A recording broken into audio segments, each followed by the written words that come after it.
बिस्मिल्लाहिर्रहमानिर्रहीम। नाज़रीन मोहतरम, असां अॼु गुफ्तगू कंदासीं। असांजे स्टूडियो में मेहमान तौर शख्सियत आहिनि, आबादगार एसोसिएशन जा पाण तर्जुमान भी आहिनि, कामरेड अब्दुल करीम टालपुर साहब। साणुसि ॻाल्हि ॿोल कंदासीं जेका सिंध में बरसातनि खां पोइ सूरत हाल पैदा थी आहे, जंहिंमें सभ खां वधीक जेको नुक़सानु थियो आहे उहो आबादगार तबिके जो थियो आहे।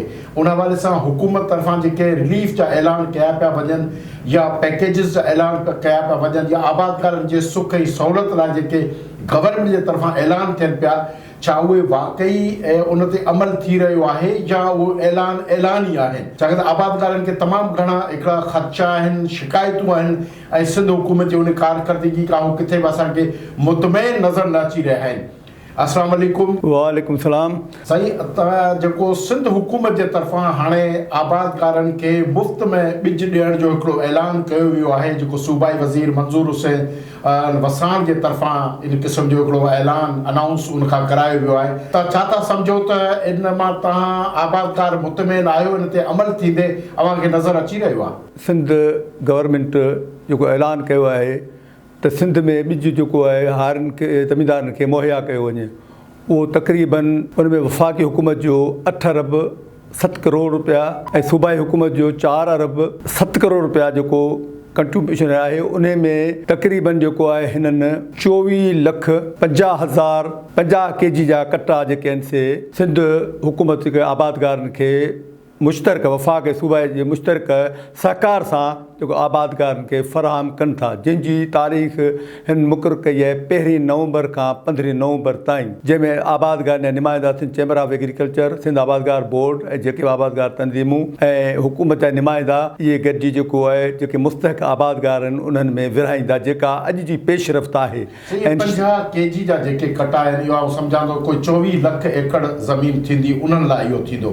त पर जेका नुक़सानु थियो आहे, जेका घणी मुतासिर थी आहे, उहा त वधीक थी आहे। 70-80 लख एकड़ ज़मीन जेका आहे उहा मुतासिर थी आहे। त तव्हांजो बजायो इन पंहिंजी जॻह ते पर रहियो सुवाल हुयो त इन सॼी पोज़ीशन में गवर्नमेंट टोटल त जेको आहे सो इहो जेको पियो सो इहो टोटल जेको रिलीफ आहे इहो उन शइ जो इज़ालो टोटल न आहे, पर रहियो सुवाल इहो कुझु जेका सपोर्ट जेके चइजे, छो त अहिड़नि बहिरान जॾहिं अहिड़ी सूरत हाल थींदी उन में सपोर्ट ई थींदी आहे, उहा सपोर्ट जेका आहे असां उनखे बहितरी चई सघूं था। ऐं जेका इहा ई जेका आहे, अच्छा इन में हिकिड़ी जेको थींदो त हाणे एक्चुअली 50 kg जो इहो कटो आहे न, ज़मीन जो मुख़्तलिफ़ सूरत हाल आहे।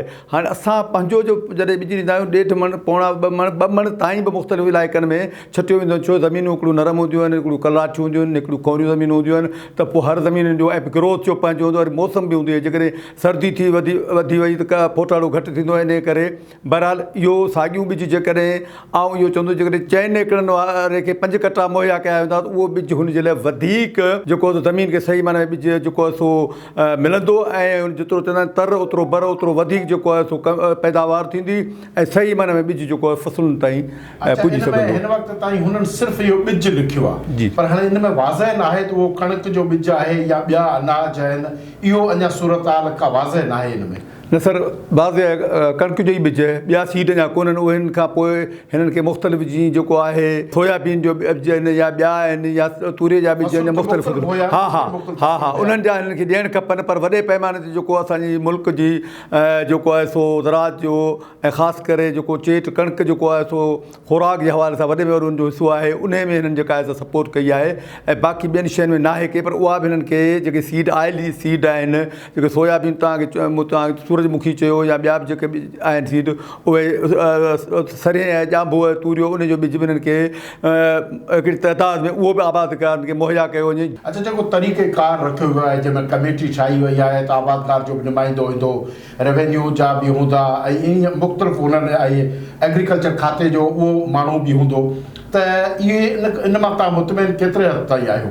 न, इहा सुठी ॻाल्हि आहे। असां इहो चेक एंड बैलेंस जी आहे। असां जेकॾहिं चऊं था त असां हुजूं त हू जेकॾहिं आहिनि त भले हुजनि पंहिंजी जॻह ते, ऐं रहियो सुवाल इहो त जेकॾहिं असां इहे सभई गॾिजी कमु कंदासीं त मुंहिंजे अंदाज़ सां इहो हिकिड़ो मुनसिफ़ाना ऐं सुठे नमूने कमु पंहिंजे अंजाम खे पुॼंदो ऐं सही माण्हुनि खे जेको आहे सो पंहिंजो इहो अनाज ॿिज जेको आहे मुहैया थींदो ऐं सही विरासत थींदी, छो त सभु कंहिंजी नुमाइंदगी आहे।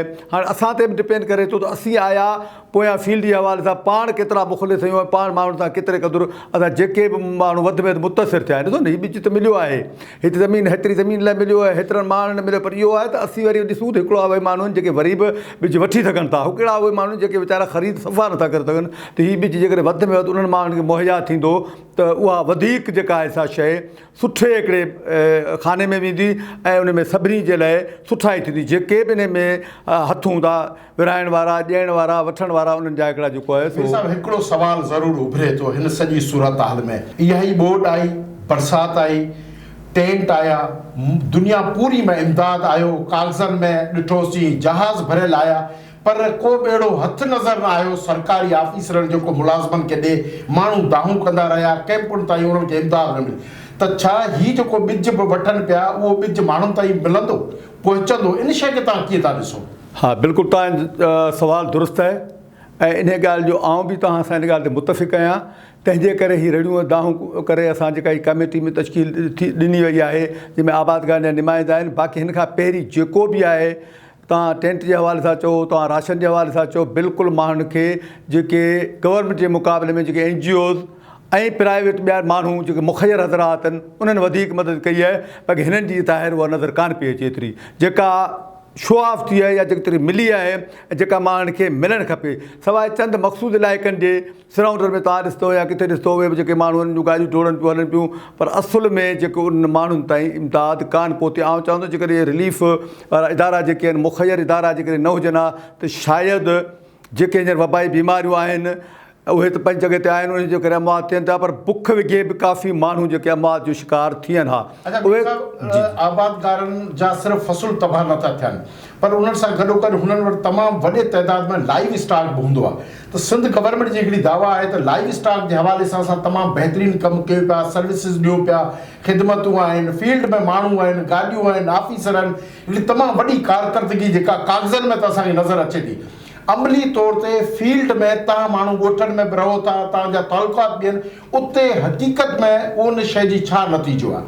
न, तक़रीबन घटि में घटि जेको आहे सिंध में 10 लख जेके ढोर उहे वीचारा मौत जो शिकार थी विया आहिनि ऐं माण्हुनि जी ऐं मूंखे लाइव स्टॉक जेको आहे जेको बि जो आहे लाइव स्टॉक जो इदारो जेको आहे उन को बि मुतहरिक नज़र कोन पियो अचे ऐं उन में का बि आबादगार उन्हनि सही माना में जेका सपोर्ट थियणु खपे, सही माना न बल्कि ज़ीरो आउट इहो चवंदो किथे बि कंहिं बि ॻोठ में हर माण्हू कंहिं वटि बि को उते पहुता न आहिनि, न का अहिड़ी ॻाल्हि थी आहे, न को अहिड़ो माण्हुनि खे लाभ मिलियो आहे, न को माण्हुनि जी जेको थो अञा अंग खर बि उन्हनि वरिता आहिनि त भई तव्हांजो केतिरो नुक़सानु थियो त पोइ वरी उन्हनि जो जेको आहे उन माण्हुनि खे रिलीफ मिले। ज़ाहिर आहे जिन जो हिते 10 लख ढोर जेके मौत जो शिकार तव्हांखे ख़बर आहे त अॼुकल्ह में बि जेका आहे त घटि में घटि 3 लख रुपए जी आहे, या ॿकरी जेका आहे 20-25 खां घटि कान्हे, केतिरा ढोर माण्हुनि जा जेको औरतो ऐं उन्हनि माण्हुनि जो सॼो गुज़र सफ़र ई उन ते आहे।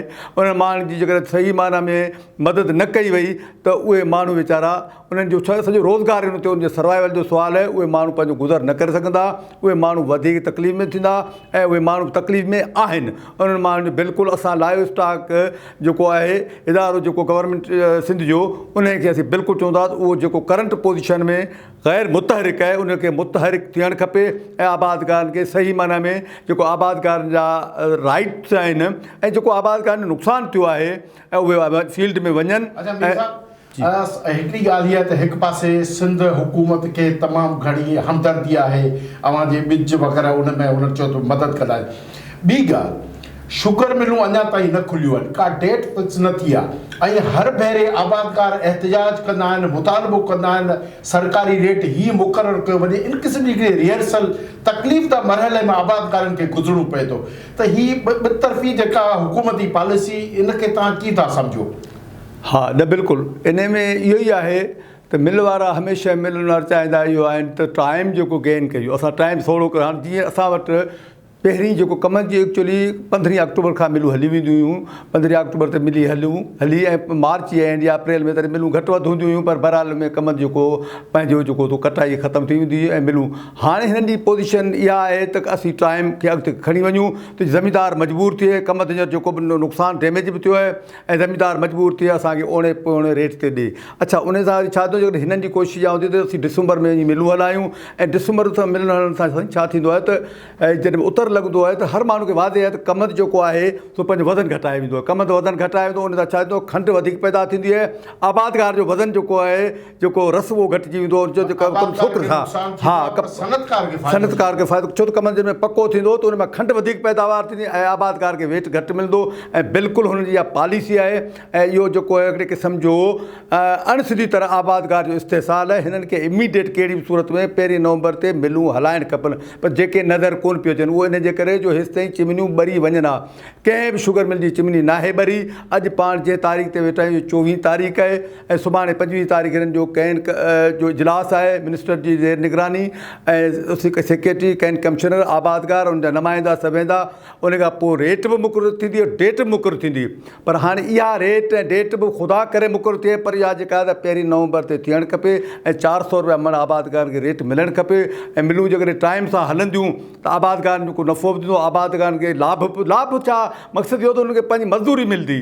लाभ कहिड़ो को थोरो कोन था कनि, ख़ुदा करणु कोन था ॾियनि, पर रहियो सुवाल इहो त टाइम सां मिलूं हलाइनि ऐं मिलण वारा जेके आहिनि से हिननि खां ॾाढा आहिनि। असांखे सम्झ में ॻाल्हि नथी अचे। वॾी महिरबानी मीर अब्दुल करीम टालपुर साहिबु पाण नुमाइंदा आहिनि आबादकारनि जा, अॼु वक़्तु कढियो असां सां गॾु वेठा आहियूं। आबादकारनि सां जेके रियल मसइला आहिनि लाइव स्टॉक जे हवाले सां ऐं हुननि जेके फ़सुल आहिनि उन्हनि जी तबाही थी आहे, उनखां सवाइ जेको कमंद आहे उन जूं मिलूं अञा ताईं न, त हर हवाले सां आबादकार लाइ बहरहाल हिकिड़ो वॾो परेशानी जी जेको वक़्तु आहे ऐं हुकूमत इन हवाले सां कंहिं बि तरीक़े सां आबादकारनि सां सहकारी न आहे। इन ई सां गॾु असांजे प्रोग्राम जो वक़्तु ख़तमु थियो। वरी मिलंदासीं कंहिं ॿिए मौज़ू सां गॾु, कंहिं ॿिए महिमान सां गॾु। तेसीं ताईं पंहिंजे मेज़बान अल्लाह बख़्श कुंबर खे इजाज़त ॾींदा। अल्लाह हाफ़िज़।